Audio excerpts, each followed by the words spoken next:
So we just watched Parasite. Sam, what did you think of Parasite? I really liked it. I thought it's one of those typical dramas that ticks all the boxes, just in time for awards season as well, and especially coming from South Korea, I think this is going to do wonders for foreign cinema, world cinema as a whole. But I think from his other films, prior to this one, The Host is the only one that's been really big and well renowned. The rest of them I've enjoyed, but I've never thought they were anything too amazing. But I feel like this is where he's reached it. This is like pinnacle of what I think the filmmaking is going to do.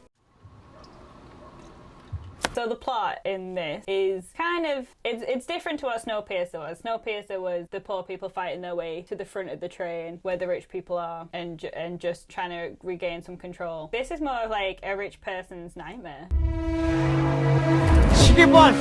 Parasite still retains the class divide, isn't it? Two families against each other. You've got the Parks, who are middle class or upper class, and then you've got the Kim family, who are working class, but probably be perceived as less than working class. They live in like a sub-basement. They work menial temporary jobs just to try and get some money together. And as it's very clear from the beginning, they enjoy each other's company, but life is hard. Like, the opening is just great to show that, where they use the shot many times in the film, but it's the view from their window, and they kind of, because it's a sub-basement, you only just get the view of the street, but like from under street level, and they use that shot recurring all the way through, which is really clever. There's a lot of metaphors in this, as they say in the film, metaphorical. And them trying to like steal the Wi-Fi from next door. Like, that is great. I think the humour in this film works perfectly. It's a very universal humour, which is what I've always liked about South Korean cinema. 완전 예술가 재질인데. 침팬지를 그린 거죠? 자화상이에요. So the plot basically follows the Kim family trying to work their way into the rich Park family to work for them, but also get an income that way. So the son starts there, and then he recommends the sister, and then the sister recommends the dad and the mom, and it's a really slowly but surely the entire family invades this other family's house, and they get to experience the wonders of the middle class family. It's really hard to talk about this film without spoilers, because everything around the plot kind of revolves around the metaphors, so I think we'll just move into spoilers and talk about that. So if you haven't seen it, definitely go and watch it first before watching this video, because it's brilliant, and before I watched it, I didn't read anything about it. So what about that third family in the basement? Okay, well... So the big, obviously, theme we've talked about in this is the class divide. So we have the Park family, the Kim family, and then through the film, out of nowhere, you kind of realise there's also a sub-family, which is the old housekeeper and her husband, who are actually living in the house's basement. So it becomes this whole tier of class. So this is where it gets really interesting, because I feel like, I don't know if it's trying to get across that when you're working class, maybe you feel like you're not as rich as everyone else, but at the same time you're not realising there's people who are much worse off. So halfway through they discover this family in the basement, and they're like, oh my god, who are these people? Like, we didn't even realise there was anybody living down here, this far down. And then there's some really good scenes with that, where they talk about that family has just kind of accepted their life down there, and that's kind of where they're happy, because they have love.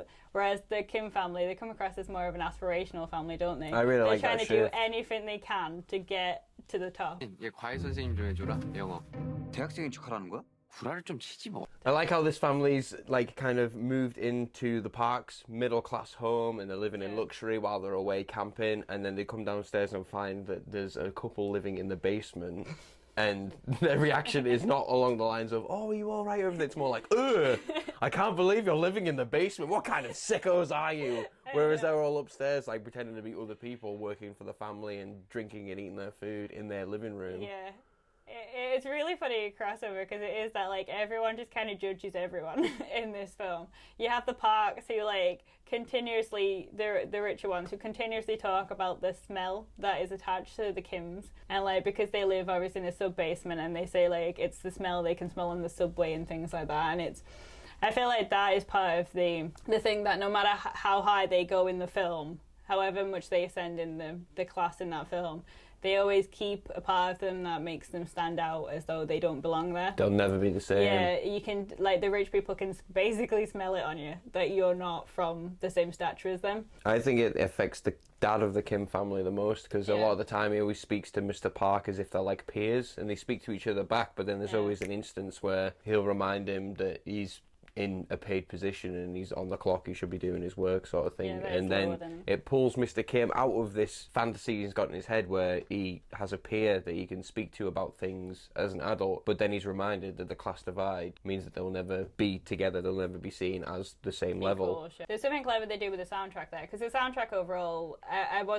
didn't notice the soundtrack massively. There was a couple of moments where I felt like they were putting in like some laughter and some things that are like freak, like a little bit creepy, but like there are moments when as soon as the Park family mentions something about like the smell of Kim and then there's this off tone twang that comes in the soundtrack, and you can tell it's just driving him insane. It's probably like the strings fraying in his mind. Yeah, every time there's just this little and you're like, oh god, it's like, did he really just say that to him? Well, I guess a lot of the film is focusing on the Kims and whether they feel like they belong to be in that kind of class, because there's many moments where they feel out of place or they don't feel like they should be there. Even when they finally fully integrate into the Park family, the son, like looking out the window at the party of all the rich people, and he's like, do I look like I belong here? It's a good line of between horror and humour, because like the humour, you have like the really oblivious Park family to everything that's going on around them. I guess that's kind of a metaphor of like the rich people and not seeing outside their own little comfort zone. The mum in particular, like she just notices nothing in it. She's so oblivious to everything that goes on around her, isn't she? The first time we see her in the film, she gets introduced to her. She's asleep in the back garden on the garden table with her head down for no reason. They do mention a couple of times, the Kim family, how gullible they are with being spoken to. Yeah, so they just kind of end up feeding off them, don't they? Like parasites. They just take it. Perfect! Yeah, they just take advantage. Yeah, it's taking advantage of the rich folk, but then realising they're not bad people, they're just entitled and rich. But it's not that they're bad. And then it gets really smart with that, because it's like, in the end, who really turns out to be the bad people in this film? Everyone kind of does as much as they need to do to try and get to what they want. 네가 내 대신 얘 과외 선생님 좀 해줘라, 영어. 대학생인 척하라는 거야? 구라를 좀 치지 뭐. Some amazing social commentary in this film, honestly. So many metaphors, everything's a bloody metaphor in this film, which is great. He's put so much attention to detail in it. Like the amount of staircases you see in this film. I mean, like ascending staircases to be something, like aspiring to be better to someone, and then every time they come down the staircases, whether it's the sub-basement or the flooded basement where they live, they kind of been brought back down to earth. Yeah, where they belong, if you know what I mean, their social class. Yeah, because even the fact that like the Kim family their house is downstairs. You know what I mean? You have to go, because there's so many shots of them at the end when they're going back to their house and there's like a big flood and they're walking back to the house. They're going down streets, they're going downstairs, all the way down into where they live, which is so below everyone else. Very visual storytelling is what it is, isn't it? I think the third act definitely ramps it up quite a lot. I mean, like that's where all the like crazy shit starts happening, because everyone kind of gets to their breaking point, don't they? And then it just kind of explodes, because like the Kim family having such a shit time, and then they have to go and work for a family that's entitled and has everything, and it's just you can see how just over time it does just drive you insane. I think as well, like, there's something clever at the end with the son, like when he's carrying that, he gets given a rock early on in the film because it's like a symbol of it's to bring your family wealth. Yeah, wealth and prosperity. So he's carrying that around at the end as like this weight that he's carrying around. And I don't know whether a lot of that is to do with his dad and like maybe the pressure we put on kids to like be financially successful. I don't know if that's what it's like over in Korea. I don't know the difference between the culture there. But like just the idea that like he's having to literally work so hard to get money to provide for his older parents. I don't know if that's like a thing they're putting in. It was interesting. Yeah, I think emotional burden as well. Yeah. I think he's carrying the weight around with him specifically. But then what was more like alarming for me is the more that you realise he's going down to the basement with that rock, he's actually going to finish off the subdued housekeeper and her husband in the basement to keep their secret safe. It's a real turning point for him as a character, isn't it?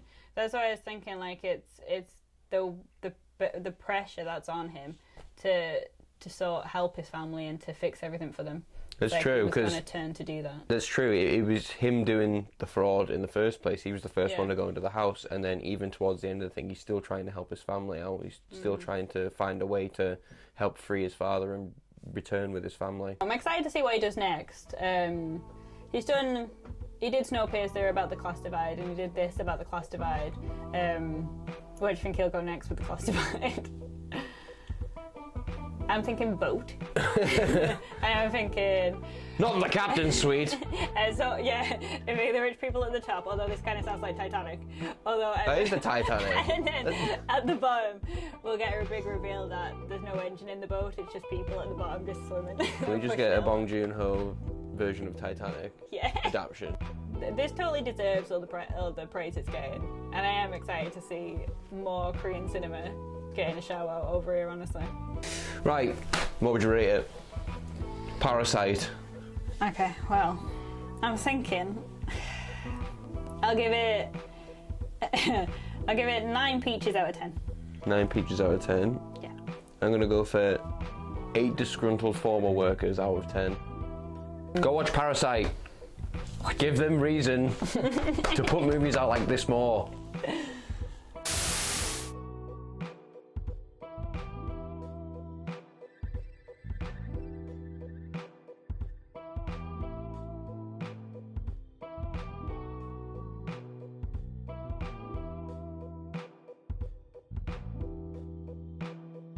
시계발